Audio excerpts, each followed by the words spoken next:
নমস্কার বন্ধুরা, আজকে আমি তোমাদেরকে দেখাবো বোগেনভিলিয়া গাছের কাটিং থেকে কিভাবে চারা তৈরি করতে হয়। তো এখানে আমি একটি বোগেনভিলিয়ার ডাল নিয়েছি। ভালোভাবে লক্ষ্য রাখতে হবে ডালটা যেন ভালো শক্তপোক্ত হয়। একদম কচি ডাল নিলে কিন্তু চারা তৈরি হবে না। তো আমি এখানে ডালটি নিয়েছি, এটাকে এবার এরকম অ্যাঙ্গেল করে কেটে নেব। কেটে নেওয়ার পরে এটাকে কম করে 1 বিঘে মতন লম্বা রাখতে হবে।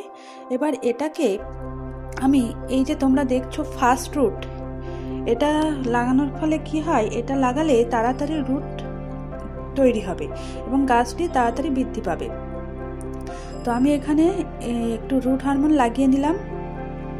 লাগিয়ে নিয়ে এই যে মাটিতে একটি হোল করে তার মধ্যে আমি এই ডালটি লাগিয়ে দিলাম।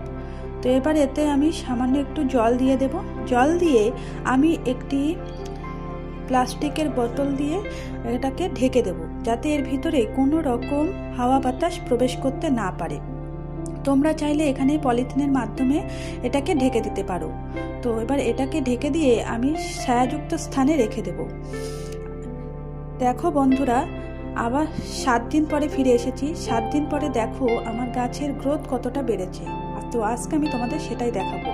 তো দেখো আমার গাছে কিন্তু পাতা ধরেছে, নতুন পাতা চলে এসেছে।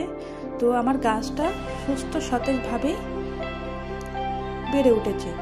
তো তোমরা চাইলে এইভাবে কিন্তু চারা তৈরি করতে পারো। ভিডিওটি ভালো লাগলে একটি লাইক করে চ্যানেলটিকে সাবস্ক্রাইব করে দিও। সবাই ভালো থাকবে, টাটা।